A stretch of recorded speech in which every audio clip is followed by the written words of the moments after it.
So I was at Colgate University and our travel partner was Cornell. And it was known that when you go into Cornell's stadium, like they sell out, it's packed. Student section is just bananas. They don't play music. Their band plays the whole time. It's actually an amazing atmosphere, but it's known that you don't take your helmet off until the first note of the anthem. Because if you're in the starting lineup, you go and you stand out on the blue line, and as they're like announcing and doing all the things, they are throwing mini tubes of toothpaste, Colgate toothpaste, at your head. And they're trying to hit you in the head. So you literally sit there with your helmet on, just getting pelted with mini tubes of toothpaste until the moment the anthem starts. And as the anthem starts, all these people come out with those squeegees and squeegee up all the toothpaste.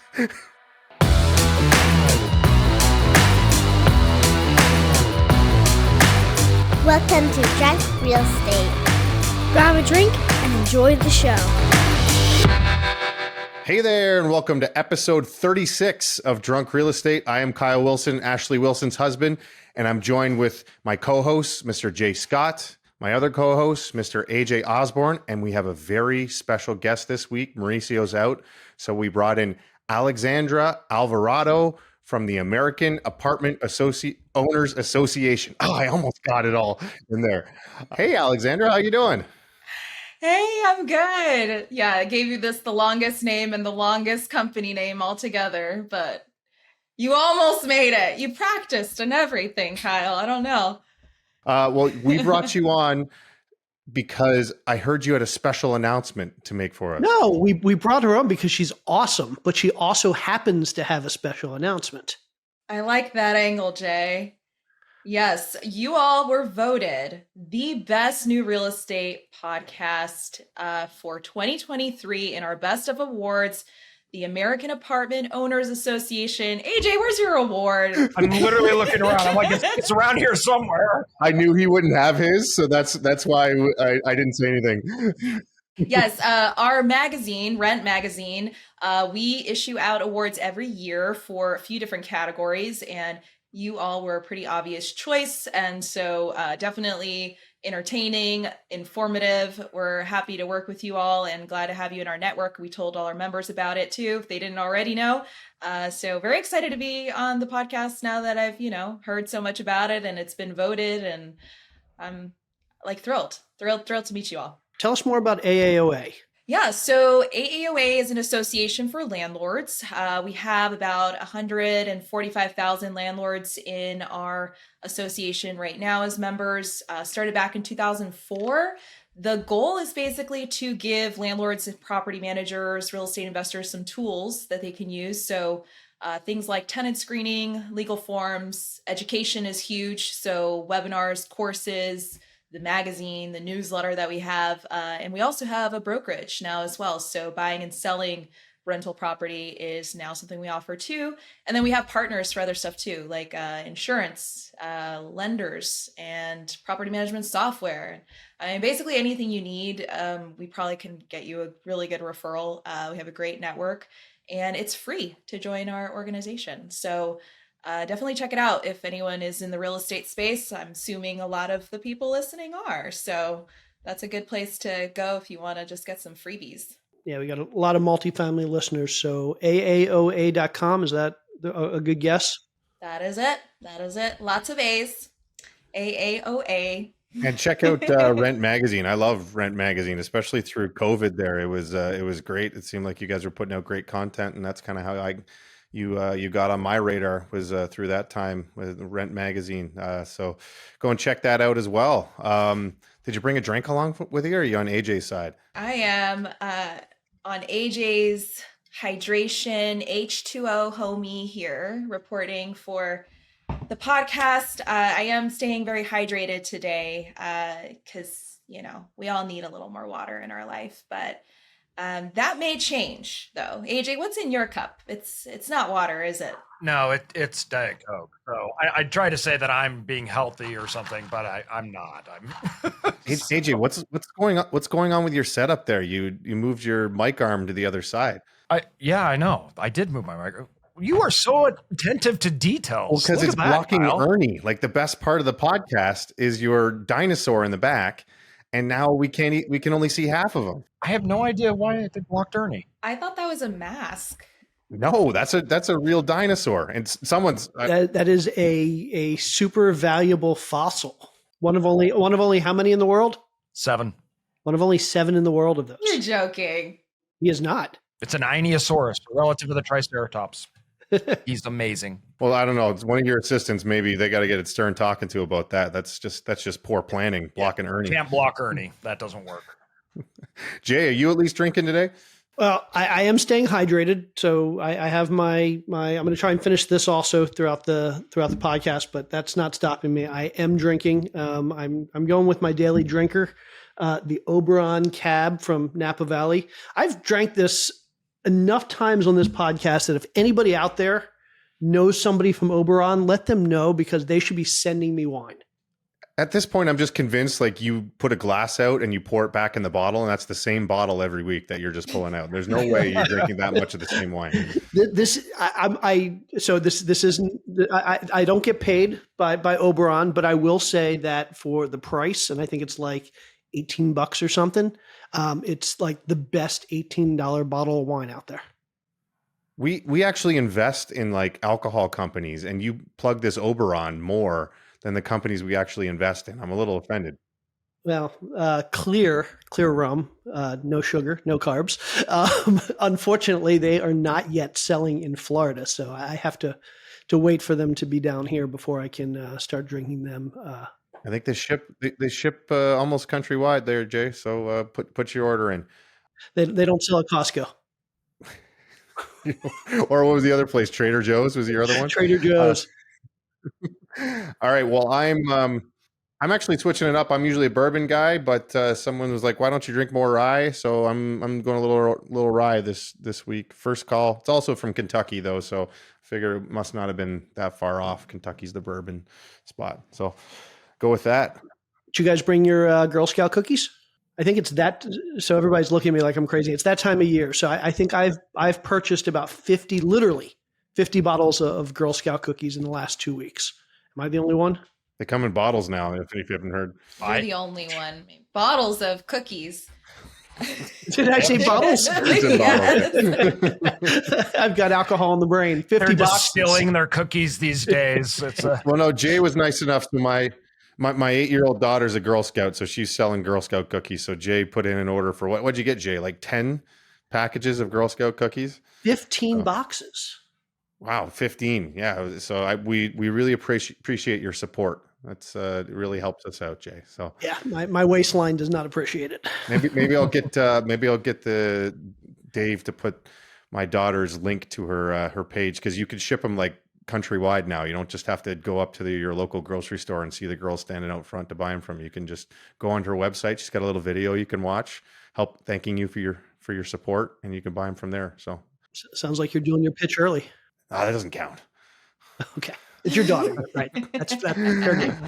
All right, so it's a tradition whenever we have someone on, we don't just let them come on and talk about themselves. We're going to put them to work. So I'm going to take some knowledge since you have such a grasp on the countrywide pulse of what's going on with landlords. So I'm going to read a couple of headlines that I've seen the last week, and I'll see if you see a trend here.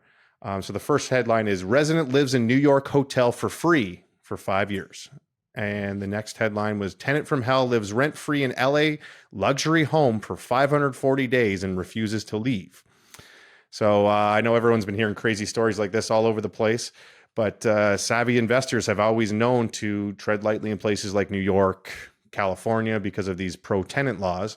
But it seems like COVID has pushed some of these regulations onto our beloved red states as well. So Alexandra, your organization has exposure countrywide, and how have you been seeing legislation affecting your members and commercial property owners these days? Yeah, you're right. I mean, obviously, we know our traditional tenant-friendly states, but I've been shocked to see legislation in places even like Florida. You know, rent control was on the ballot last year. That was insane. I never thought I'd see the day.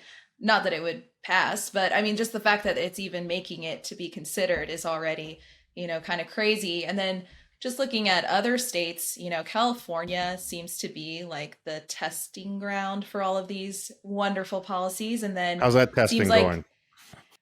well, it just depends on who you ask, right? That tenant who's staying in that wonderful luxury rental for free is probably loving it. So I would say, really California is the extreme, but I think people sort of dismiss it as always being that. But now those same policies or versions of them are starting to pop up in other states. I know, California in 2019 enacted statewide rent control, and specifically the just cause, which means you cannot terminate a lease just because the lease is over. You have to have a good reason, and it has to be that they stop paying rent or that they, I don't know, were a nuisance of some sort. You have to be able to prove that, or that you're going to just reconstruct, remodel the whole thing, or you're going to move into it yourself. But it can't just be the lease ended and I told them to move out. After they've stayed there past a certain amount of time, you have to renew their lease. It doesn't matter if you don't like them, if you've had problems with them, unless you can prove that they haven't been paying rent, which is the easiest thing to prove. If that's, of all the cases of when you can, evict, that's one where you could show on paper. But even then, we know that it's very difficult to get these tenants out. And now that policy is coming to Colorado. So Colorado is now going to be voting on just cause. They call it, though, for cause. So just cause and for cause, I think, are pretty much used interchangeably. But yeah, it's trending. So things like that, we see In California too, isn't it? Isn't it even worse? Where like if you want to not evict them, just not renew their lease, you have to like pay for their moving costs too, right? Like you have to like pay you them do to in leave. some places. Yes. So on top of that, let's say I want to remodel the whole thing substantially, right? Or I want to move into the unit myself, or my family wants to move in. Then yes, you also do have to pay some moving costs in addition to that. I mean, it's really just as much protection as possible for the tenant so that they don't lose anything.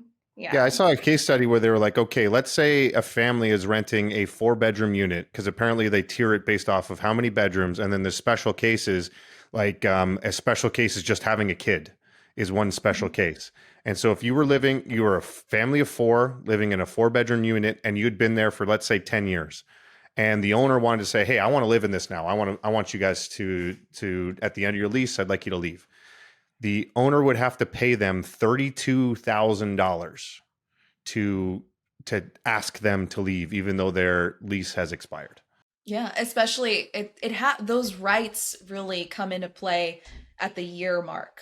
So, under a year, you're still okay to maybe ask for them to leave once they've kind of hit that threshold. I think in Colorado, they're making it 9 months. So it's just like the time frames even, right, for these rights to come into play are starting to shrink as well. So it's not automatically as soon as they move in, they have to live there for at least a little bit. But I mean, it's just still so crazy no matter what, because just to think that, you created a contract with a start date and an end date, but the end date is completely useless. There's really no end date unless you are, they are doing something that's illegal that you can prove, and then you still have to take them to court and go through that whole process. And they could be living rent free while you're doing that. So yeah, it definitely, I think, scares landlords in these states because they don't know for sure what it's going to be like. I mean, they do the best they can, right, to find a good tenant, which is another part of the whole process that is being, challenged as well, is like, can you even do a background check on these tenants? And in some places in California, you can't. You can't. And credit, can you consider a credit report?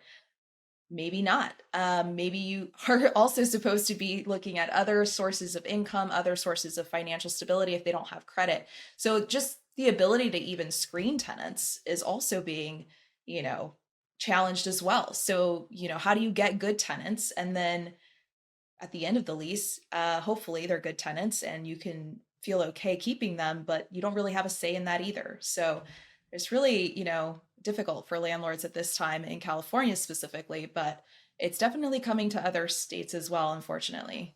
Yeah, you're losing control of your property. Yeah, Wild. absolutely. Absolutely. We've seen in Texas, in Houston, a new rule. I don't know if it's called a law or a rule, but where essentially people that get evicted from apartment complexes, it can't be reported, or maybe it can't be reported for some period of time on a credit report. So we have no way as apartment owners in Houston of doing due diligence on tenants to see if they have previous evictions or not. Well, this is a And trickle down from COVID is kind of what happened, because Houston used to be great. We used to make jokes about like you could have their crap on the curb in 13 days when they didn't pay. And the problem was is it's actually it's a counterintuitive. So if everyone remembers when COVID hit, and especially landlords, like we thought the sky was falling. We thought we were going to lose all of our properties. We thought our life was over. The first thing they announced was we couldn't evict anybody, even if they didn't pay. They didn't announce any landlord help. We thought everything was over. But what they did announce was that they had all these rental assistance programs. So what we did as a company is we went out and we basically handheld every single one of our tenants for rental assistance. We called them every week, every single one of our tenants. We made sure we cycled through them all every week and said, hey, do you got a job? You need any help? Anyone who needed help, we said, here are your options. Rental assistance here, here, here, here, here. Go apply for them. You'll be fine. We had some of our properties, the one property, we had over 100% collections. It was like, we thought we were the smartest people ever. We were like, we're doing this right. This is the best way to do that. Well, it turns out that now as COVID wound down and post COVID, that there are new protections for anyone who took rental assistance, that you basically can't evict them. You have to give them second chances, third chances, because since they've applied for and been granted rental assistance, then they deserve leniency. So this good deed, this good business move that we thought we did is all of a sudden making its way through Texas, that we're having trouble evicting people now. This 13 days, it's now 30, 60, 90 days before we can get people out of there. And the problem is they know it. It's, we're living in an age of TikTok and Instagram and people talking about, I do this, I do that. So everyone kind of figures out pretty quickly that there's nothing we can do. And they know how to game the system that, hey, if I just leave on this day before the actual eviction's filed, before it goes to court, that me as a landlord, I'm not going to spend that extra $600 to go through the process if the person already left and the eviction doesn't go on the record and they just go and do it to the next person. So I've found that COVID has a big detractor and really accelerated some of these issues. I'm going to play defense for tenants for a minute here, because there's part of me that is a bleeding heart. So we'll take care of that. Yeah, I'm sure a lot of tenants listen to this podcast, Jay. You're going to have a lot of support. Well, but let's be realistic. I mean, we talk about COVID. It wasn't just COVID. Something happened during COVID or after COVID. We saw ridiculous inflation, and we saw rent go through the roof. And there are a lot of tenants out there who are struggling. I live on the west coast of Florida, where rents have increased and property values have increased more than pretty much any place in the country. Like I think we're top 5 city in the country for people moving and rents increasing. And I hear constantly this anti-landlord sentiment from renters because they feel like we are ripping them off, that we are stealing every penny from them. And obviously as landlords, we recognize that our costs are going up, our insurance costs are going up, our property management's going up, labor and materials for maintenance and CapEx are going up, property management costs, everything's going up. And so we're passing on those costs. But from a tenant standpoint, we're just being greedy landlords by raising rent $500 in 2 years. And so what used to be kind of tenant-friendly laws coming down from the top, politicians on one side of the aisle who were very much in favor of protecting tenants. And again, I have no problem protecting tenants to some degree. Now I feel like it's now a bottoms up, it's a grassroots effort, an initiative by tenants to really push for these protections and to push for these laws, as opposed to before it was, again, more from the top down. And so to some extent, I understand why what's happening is happening. There are a lot of people who are feeling the financial pressure of not being able to afford to live where they grew up, or not being able to afford to live in a house or an apartment that's big enough for their family. And it's tough. And I think there's a problem here that's not just a landlord problem. There's a housing problem. And again, I'm not going to take the sides of tenants 100%. I'm not going to take the sides of landlords 100%. I think there's a problem that needs to be solved. And I don't know what that solution is, but I certainly understand where all this anti-landlord sentiment is coming from these days. Well, the solution's supply, right? Yeah, I was about to say, like, I agree, but the solution is not don't let landlords control what they own. Because in fact, I think it has a negative effect where then people are like, I don't want to be a landlord. And second of all, if I have to build, I have to totally redo my overall pro formas. We have to think about risk. So it's actually pulling back, and it's going the opposite way where we're like, oh, we'll go build in Texas or we'll go build over here. But do we really want to build here anymore? And it's counterproductive and intuitive because they don't have control. Landlords don't have control over a supply factor. They own their property and they need to take care of it. But if they can't do it, then it's not worth their investment. So nobody builds. Yeah, but the economics are broken. I mean, you can't build, or it's very difficult in many parts of the country to build truly affordable housing anymore because building costs, development costs are so high. Labor and material costs are so high that by the time you get done building, if you're not getting tax incentives or grants from the government, and I'm not saying that's necessarily the right answer, but those are the things that allow builders to build at a price where they can pass that savings on to tenants at an affordable rate. Or just make it cheaper. Like, it doesn't have to be tax incentives. Like, just get rid of the red tape and all the fees and everything in areas that you want us to build. Like, it just make it easier, except instead of doing the exact opposite. Like, we agree that try to build in California. No one's building in California. And so the solution, okay, here are the two solutions. If prices are getting too expensive, then what can you do? So the government could say, hey, we could restrict prices. So that's when like Alexandra talks about rent control, right? You could say, hey, we're going to control how much people can raise the rents. Or what we're saying is increase the supply. I can't raise the rents if a new property went in down the street that's charging $10 less than me. They're just going to go there. And so it's inevitable. Like, if you see an area that has 100% occupancy and the rents keep going up, like, you're going to do everything you can to build there as long as they don't restrict you. But instead, they take the other side of it and say, okay, instead of increasing supply, let's basically restrict demand, is kind of what they're doing by doing these restrictions. And like, look at California, as we mentioned earlier. Like, how is that going? Well, I'll tell you, I mean, with California, I've heard from our members that because there is rent control and there is a max of 5% plus, CPI inflation, that they do raise the rent every year because they don't want to get left behind. So it's almost guaranteed that they will raise the rent, although it won't be, above that amount. I mean, they will do it because if they don't, they're going to be left behind. So it's in their best interest to do it. If you actually go back and look at it, if you look at the average rent in these areas in California, when they enacted rent control, rents actually went up higher than when there was rent control. Our rent increase form had, like, the California one,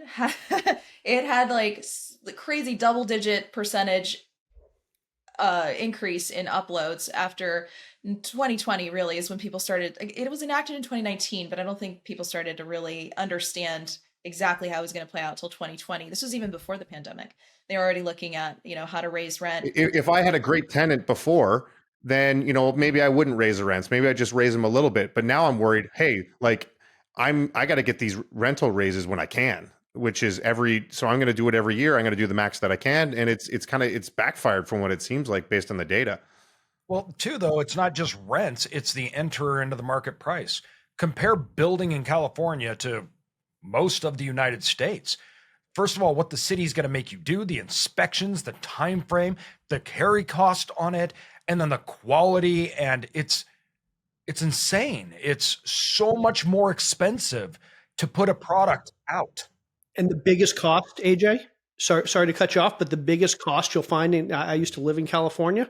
I love California. I'd never own property in California. The biggest cost is workers' comp. It's absolutely ridiculous what workers' comp costs in California, and the insurance that you have to get in order to build. On top of that, whatever you build is rent restricted.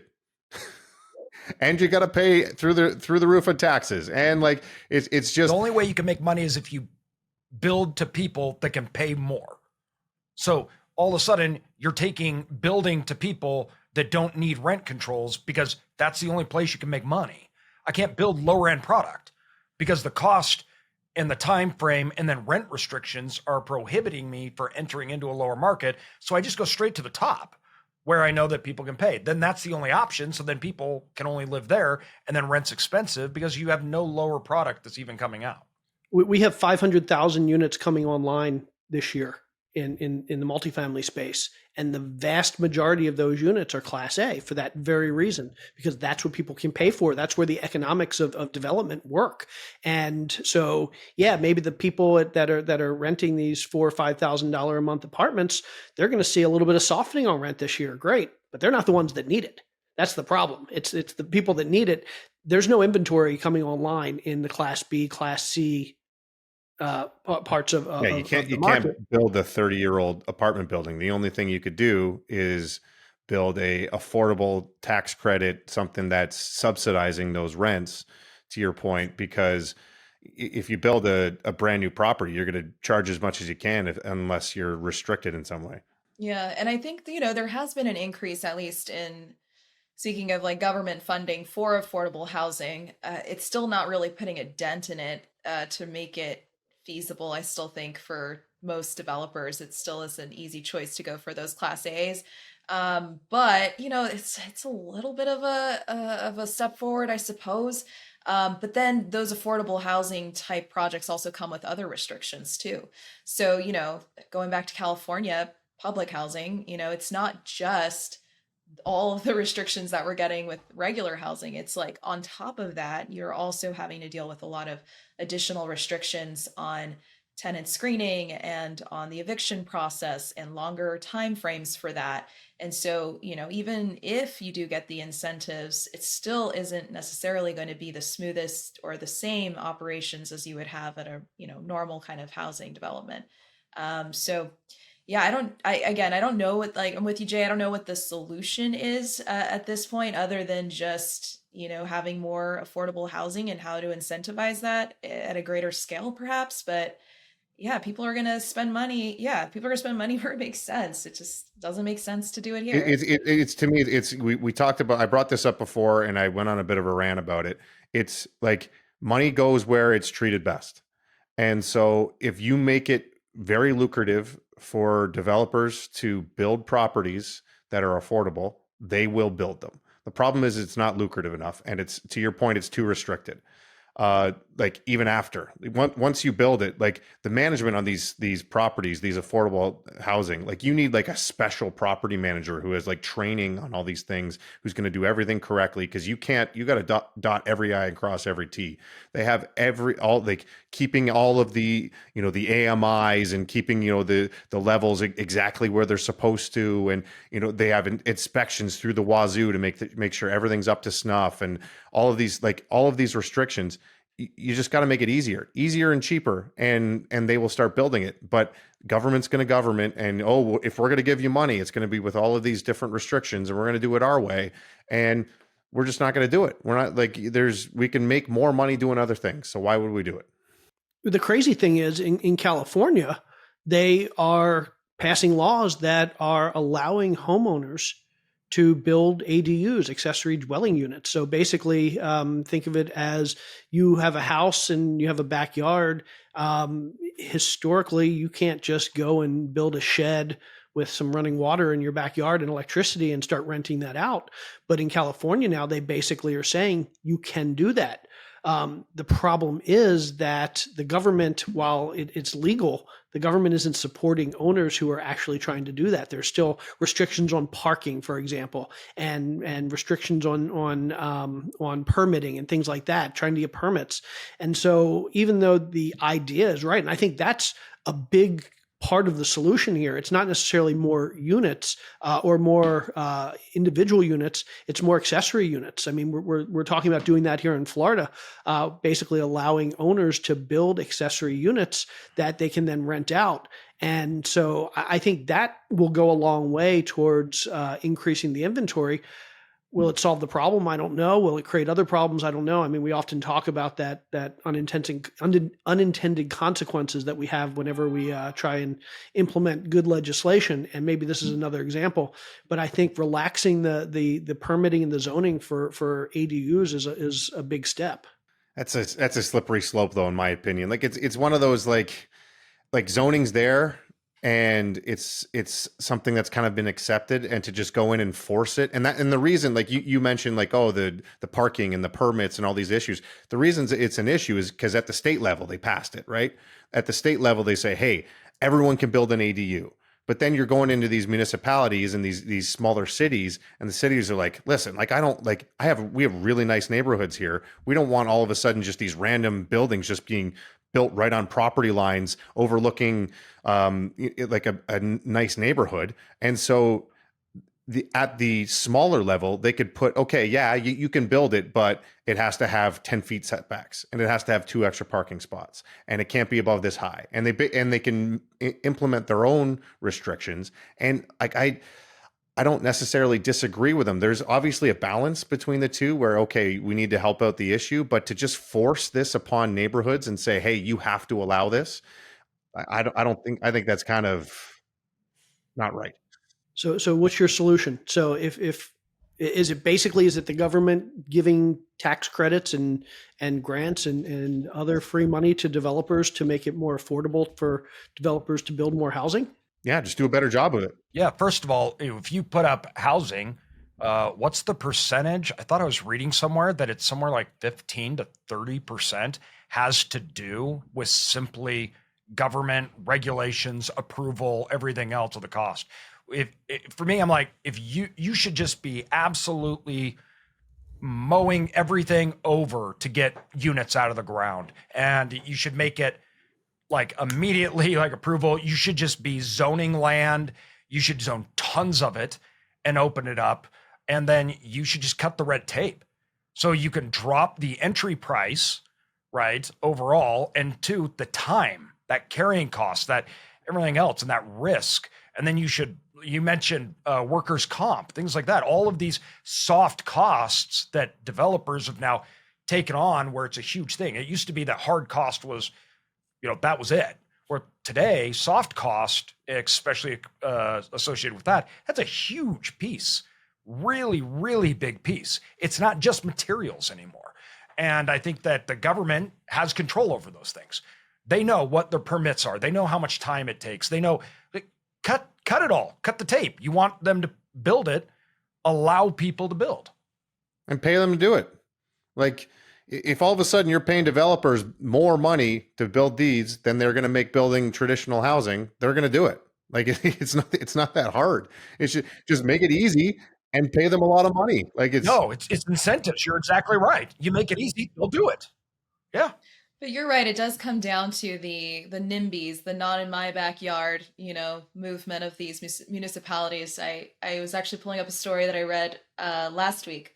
A judge stopped the city of Beverly Hills from issuing all building permits except for new residential development as a penalty for the city's failure to approve an appropriate plan for affordable housing. So, Beverly Hills in the middle of LA, they think that they're holier than thou and they don't have to comply with having an affordable housing plan.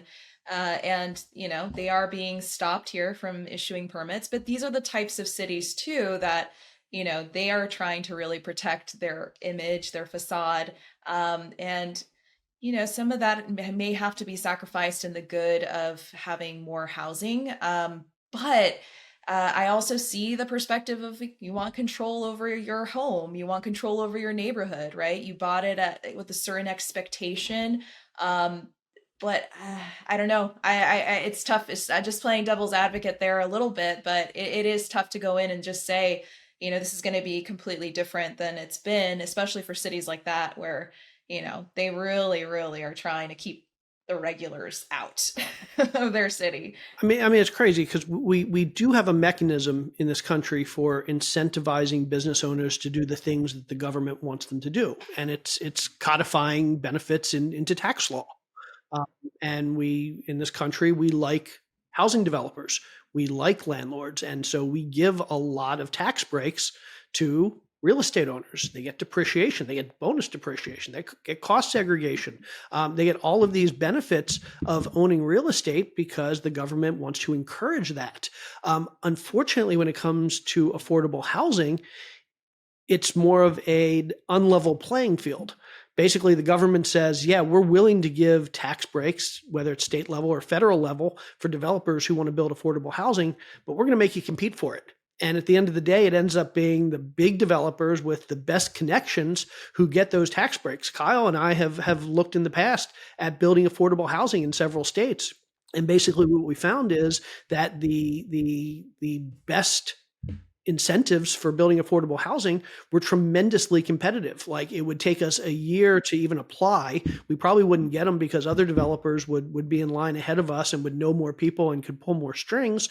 And so we don't even play in that space because we don't think that we have any reasonable chance of competing with the big boys.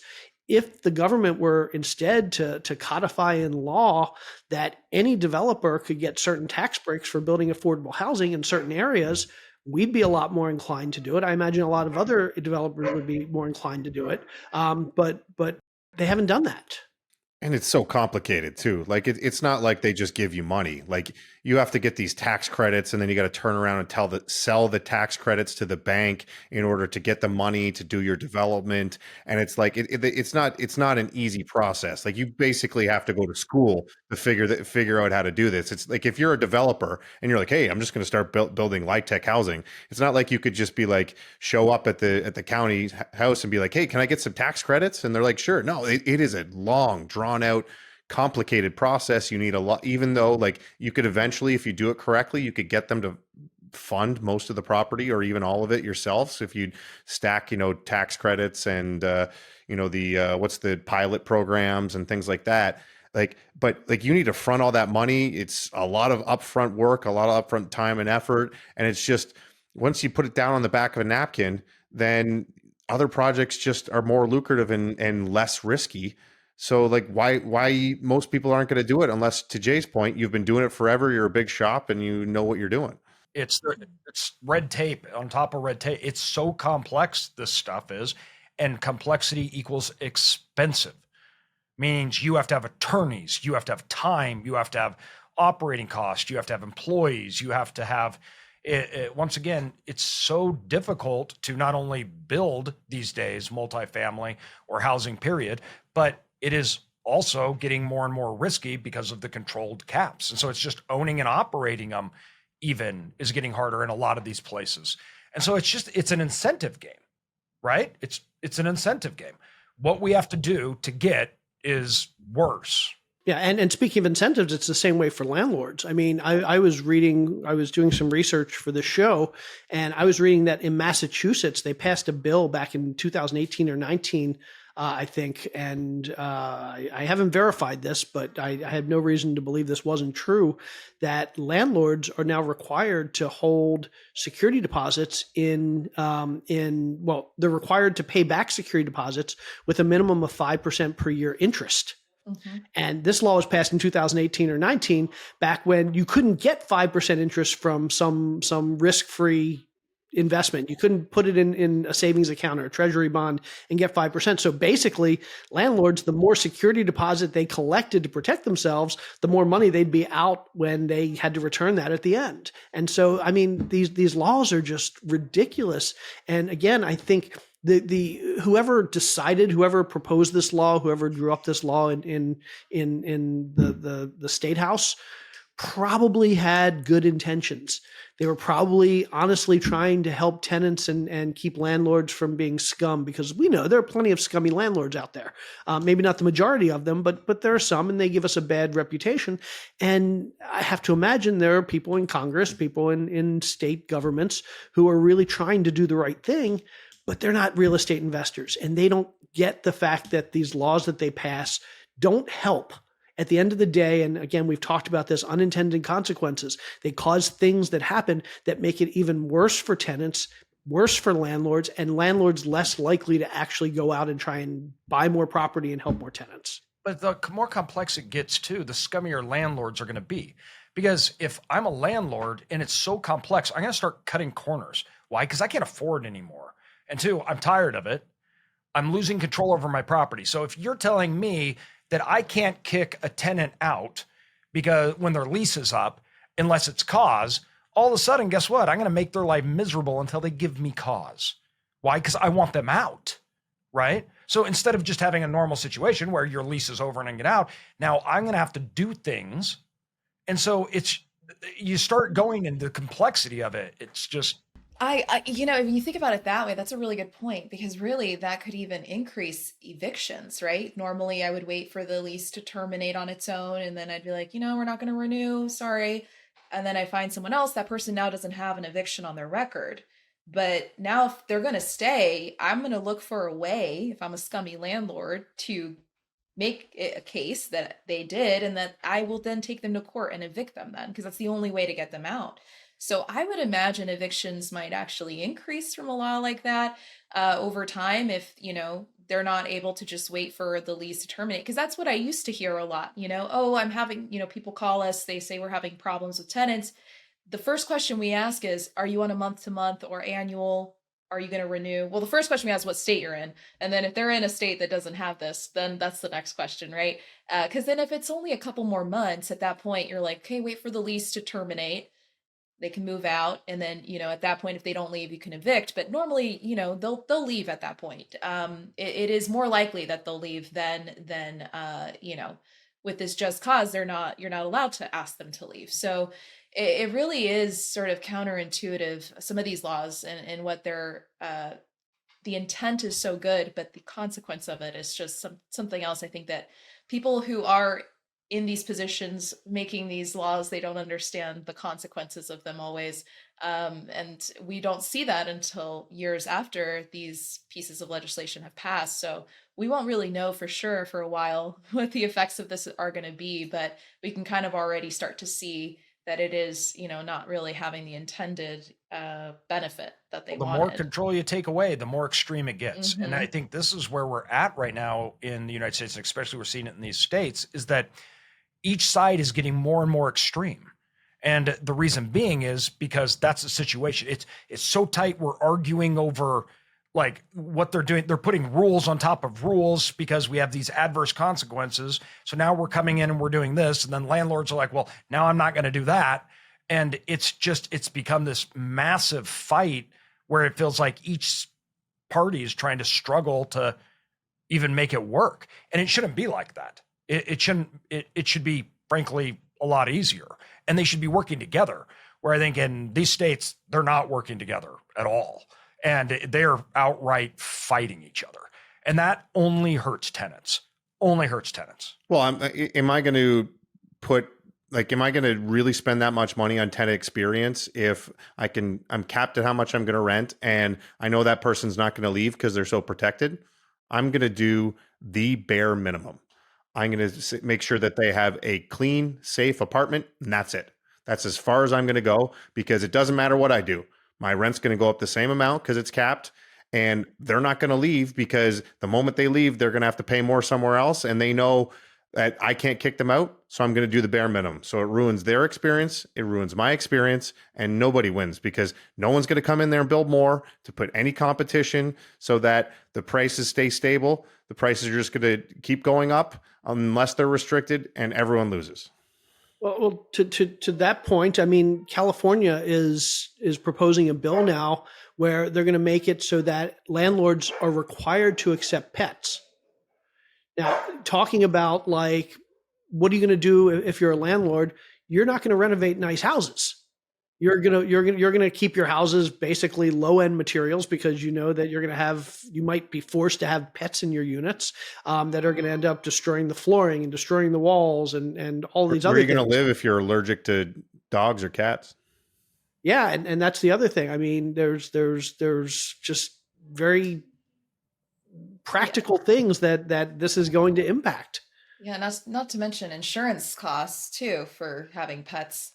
Yeah, and Arizona also put out proposed legislation just this week for eliminating breed restrictions. So any kind of dog, any kind of animal, not even just a dog, like any kind, which does affect your insurance rate for sure, depending on the insurance carrier. Obviously, now with such a tight insurance market, it's like pretty much for sure going to go up if you have a pet friendly place. I mean, it still should be their option. I get that there's a lot of benefits to having a pet friendly property, but that should be a choice that you make yourself as a landlord, I think.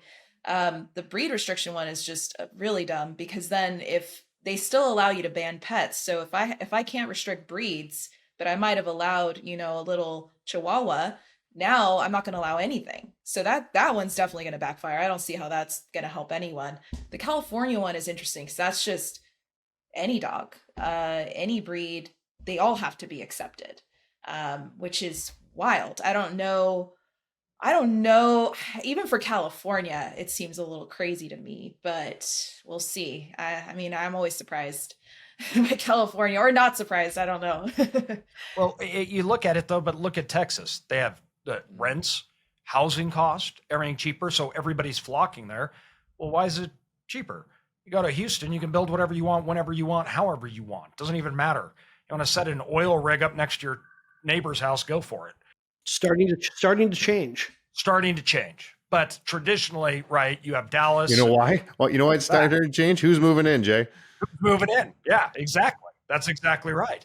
And so, you're going to see then housing prices and everything go up. So the very reason people are moving there is because they could build whatever they wanted. So people got cheap houses and they built tons of it. Because why? Land. Texas only has 2% of land in Texas is not private. That blows my mind coming from a state where 85% of our land is.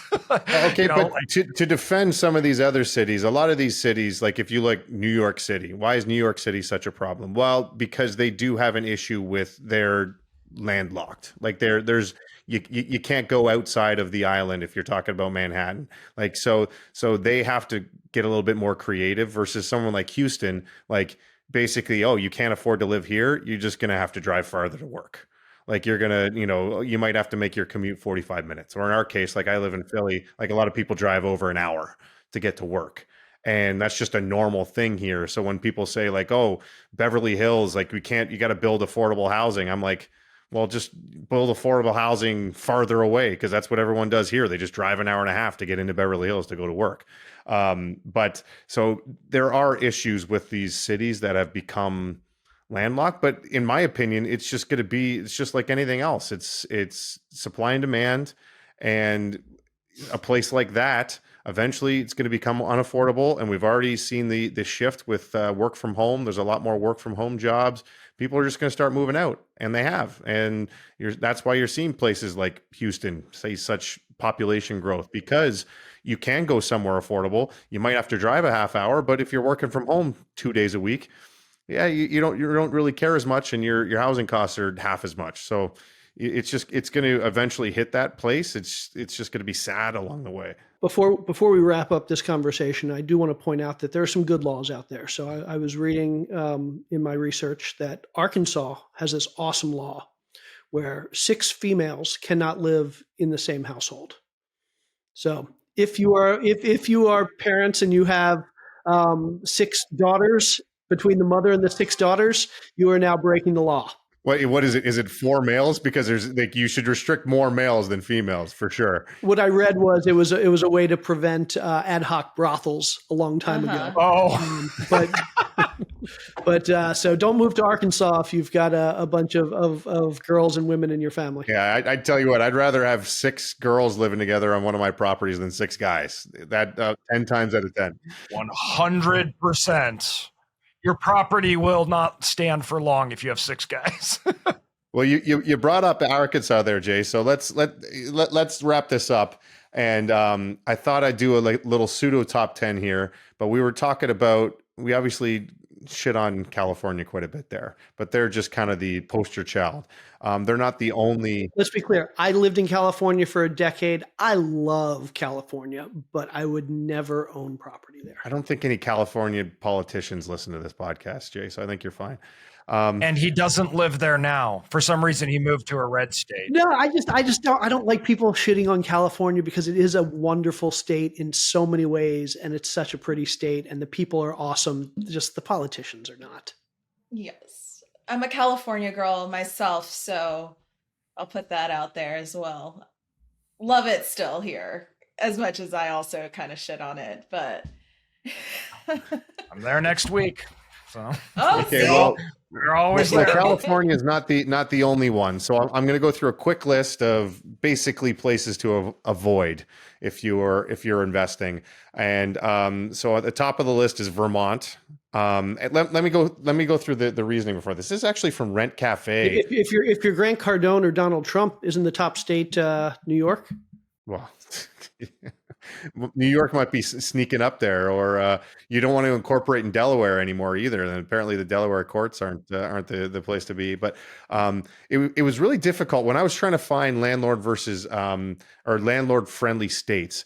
Most of these lists factor in taxes, other costs of business. Where I don't see those as landlord versus tenant friendly. I only want to take into consideration like regulation. Like taxes are something that, yes, Texas has some higher taxes than Arizona, but at the end of the day, that's a business line item that you could factor in. I don't want to have to be worried about, new legislation coming in political on my investments. So that's what I'm more worried about. So we're just, when we're saying landlord versus tenants, we're talking about like security deposit maximums, deadlines for security deposits, rent increases, repairs, things like that. Like there's places where basically if a tenant doesn't feel like you're doing the right repairs on the property, they are legally allowed to withhold rent. Obviously, you don't want to go places like that. There's places where if you vacate your unit, the landlord has to hold on to your stuff for like 60 to 90 days and keep it safe and store it for you. Like there's things like that. So that's what I'm talking about, tenant versus landlord. And Rent Cafe, I remember because they did it a few years ago and they had a great article on it, and you could find references to it, but they actually took the article down. I don't know why. But this is in reference to that old Rent Cafe ranking. So the places you want to avoid, Vermont is the worst, then Delaware, Hawaii, Rhode Island, Arizona is actually not great. DC, Maine, and Alaska. Those are the places. And then on the flip side, you mentioned Arkansas. Arkansas is actually number one as far as landlord friendly. So if you got properties in Arkansas, you're pretty protected, especially against brothels. Unless you have 6 sisters. Yeah, unless you have 6 sisters, or 7. Is the cutoff at 6 or 7? But so Arkansas and West Virginia are the most landlord friendly. But then you have Louisiana, Georgia, Wyoming, North Carolina, Idaho, Ohio, Mississippi, and actually Colorado. Colorado was surprising to me because I've heard some horror stories out of there, but apparently they have pretty good laws at the moment. This is pre-COVID though, so I'm not tied into post-COVID. As I said, we've seen, especially in places that we're investing right now, we're having tougher times with evictions and stuff, even in the red states, as they said. We had this discussion before. It's tough not to get political about this, just because if you take a map, and so if you look at just Google landlord friendly states and then go to images or type in map, and you look at a map, it'll literally show which ones are friendly, which ones aren't. And if you overlay that with an election map, it's pretty close. I'll just put it that way. So we don't want to get political, but if you want a rule of thumb, if it's a red state, it's probably a little bit more business friendly, a little bit more landlord friendly. Yeah, that list surprises me a little bit. Yeah. I'd love an updated list on that. I'll have to look into a little more. I disagree with a couple of those on the Colorado one really throws me off, and I don't know how California didn't make the list at all. in that either in the tenant friendly side. Well, So it's surprising. good too. Like as I said, pull up that map, and it's it has the scale, right? It has the range of like far either side, and California is definitely on the map right along with those other ones. And so I would say, I'm sorry. It's important to remember California is two big cities and then a big state. And so when we talk about California, a lot of times we think San Francisco or LA. But the laws in those two cities are a good bit different than many of the state laws. So California as a state is actually probably not as same bad thing with as New York, right? We always think of New York as just New York City, but New York's a big state, and there's some rougher areas in New York, especially where it's a very red rural. Like you're driving through most of New York, and it's just Trump signs everywhere. So And you refer to that as rougher? Was that the word you used? Rougher? rougher than New York City. You didn't like that one? It's okay. All right, so that's just something to take into consideration when you're investing, especially going out of states. When you're going, when you get to larger commercial stuff, which we're mainly talking about, you usually can't just invest in your own backyard. You're going other places. So put it on your list of things you're considering. Should we do a would you rather, just to end this off? Since we have a new guest, I'm gonna bring back an oldie. If you've heard this before, we appreciate your listening all this time, but it's one of my favorites. Where if you could choose between having for free a chauffeur, a chef, or a full-time masseuse on demand whenever you wanted, what would your choice be? I'll start with Jay. See if you've changed your answer from last time. I don't even remember what my answer was last time. So basically, I think the chauffeur is the most important, but that one's easily replicable with Uber. So I'm going to say the chef. How is a chef not replicable? You just hire a chef. Well, you have to like literally hire a chef versus an Uber. I mean, I download an app. I mean, I guess that's fair. I thought you were going to go with the chauffeur because you're all about like, oh, time saved, right? Like I could sit in the back and I could work all the time, and I could. No, and like I said, I think that is the most important. But I think that's easy to do without somebody giving it to me. Jay, what about unlimited free Ubers for the rest of your life versus a chef for free? So I've done the math, and for the amount I drive, which isn't a ridiculous amount. And for the amount I pay in cars and gas and all those things, I don't think it would cost that much more. It's a little bit more of that. Now, the benefit of a chauffeur is somebody is like literally like there waiting for you. You don't have to wait 5 or 10 or 15 minutes for a car to show up. So that's actually a big difference there. That may sway me over to the chauffeur putting. And you might party more too, Jay. You don't have to worry about like, oh, how am I going to get home from here? Like, oh, it's a tough trip over there. You just drive, sit in the back seat and drive. And it could be a nicer car too, like a luxury vehicle, not just, a Toyota Corolla or something. You've convinced me. I'm going with chauffeur. Would that change it if it was a Phantom? Like you got this. Have you seen the back of those Rolls Royce Phantoms where you could like basically like they take the front seat out and like you could like put your feet right up? Like that would be pretty nice. Can I mention something? Because I always think about it. As long as we're talking about Uber, if anybody from Uber is listening to this, and I'm sure they're not. But if anybody from Uber is listening to this, you need another class of Uber. So you know how you have the Uber X and the Uber Comfort and the Uber XL or whatever it is. You need another class of Uber that's basically all they have to do is separate the cars that have a charging port in the back, either a USB port or some type of plug, so that I can get in and I know I can take an hour Uber ride and my phone's not going to die in the middle and I have to talk to the guy driving. So you're one of those guys. You're like my wife, where like constantly like your phone being charged is just something that you're having to consider all day, every day. All day, every day. Do you charge overnight? Take a battery with you. Yeah, but I do charge overnight, but my phone's a few years old and the battery, batteries, they degrade quickly. And so my phone my phone's plugged in next to me as we speak because it was getting ready to die. So you think the entire infrastructure of Uber should change just because you don't want to buy a new phone with a better battery? Correct. Okay. Take a battery pack. I do. right, AJ, what's your answer? Chef, all the way. Just straight up, no defending yourself. Just it's the easiest. Don't need to. It speaks for itself. It's logical. All right, Alexandra. Team chef all the way as well. I love food. I hate cooking.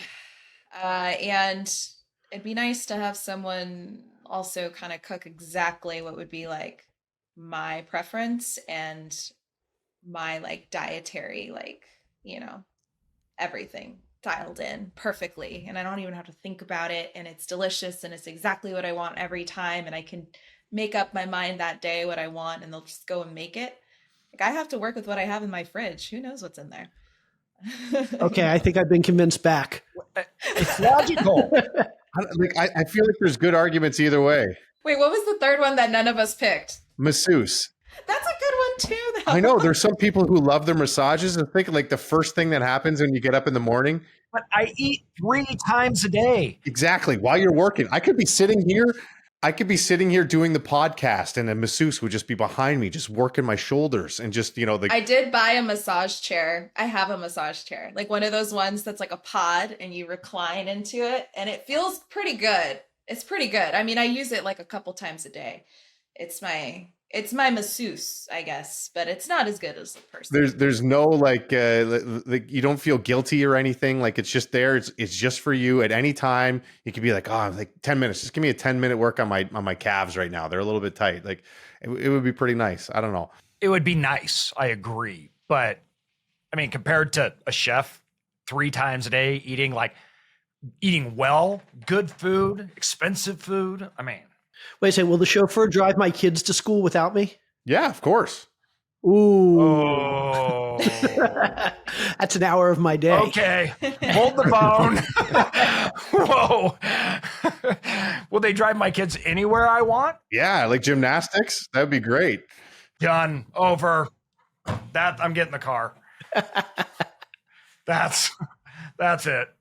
All right, so we changed one vote. So, but pretty overwhelming. Everyone loves the chef. You didn't vote.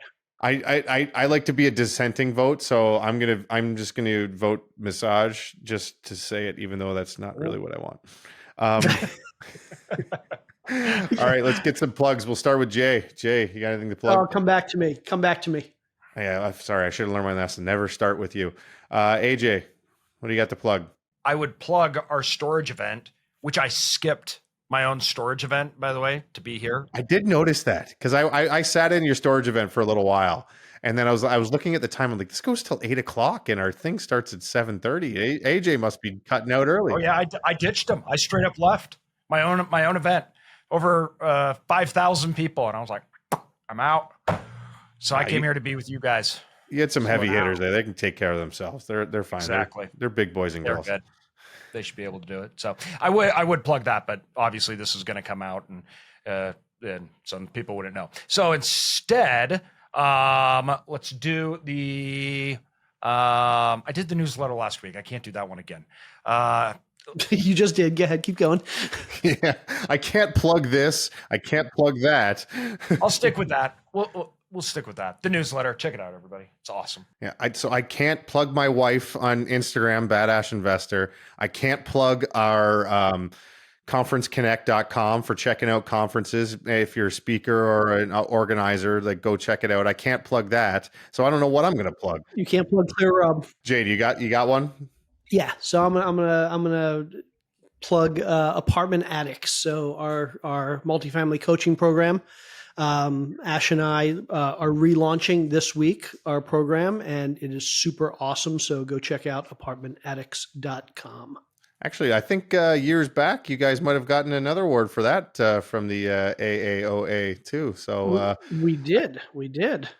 I assume, Alexandra, you're gonna plug some of the stuff that you and your company are going on. Unless if you want to plug something personal, this is your floor. Do whatever you want. No, this is my life. AAOA.com. Join for free.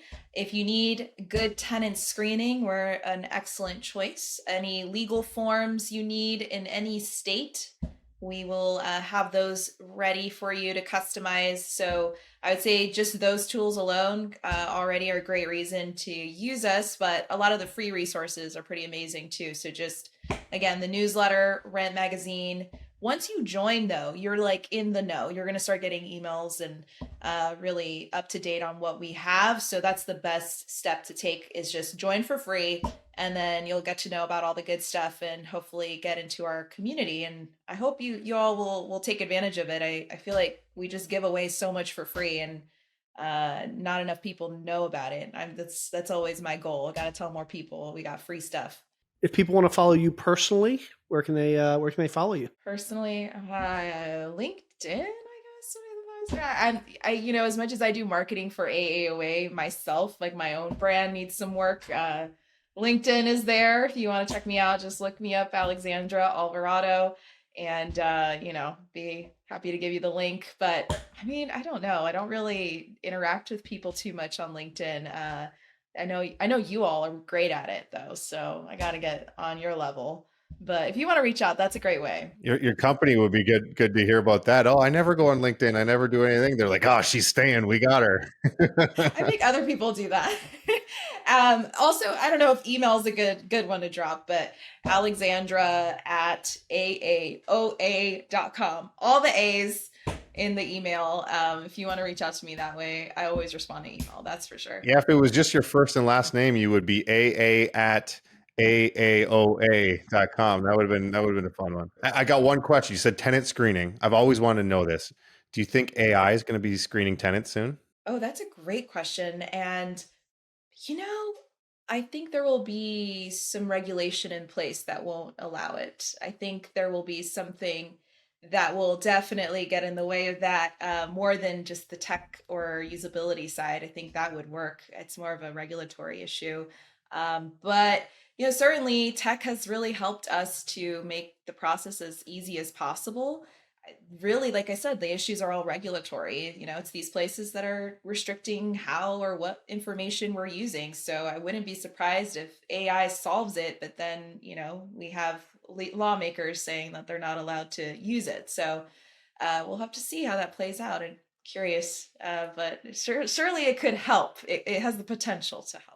Well, I'm sure it'll come up in the news eventually, and then it'll make it to Rent Magazine. And when I see it in there, then we'll have to call you up again and have you back, and we'll debate that too, because I'm sure there'll be a lot of political issues going on with how AI gets to be used. What are you going to plug there, Kyle? I already talked about all the things I couldn't plug, so no, I'm just going to plug my wife as usual. Every night I like plugging my wife. Follow her, Badass Investor, Instagram, YouTube Short. She had the one Instagram thing that went like, she had, I don't know, 30 or 40,000 views or something. So go searching for that, and you'll have 30,001, and she'll be pumped. So check that out. All right. I don't know about you guys, but my drink is all finished. Once again, plug the bar down cup. Look at that. Love it. Oh, that's cool. Thanks again for Alexandra for joining us. Claps. We really appreciate you Right. coming out. Thanks for coming on. Appreciate it. And for the rest of you, I will see you next Tuesday.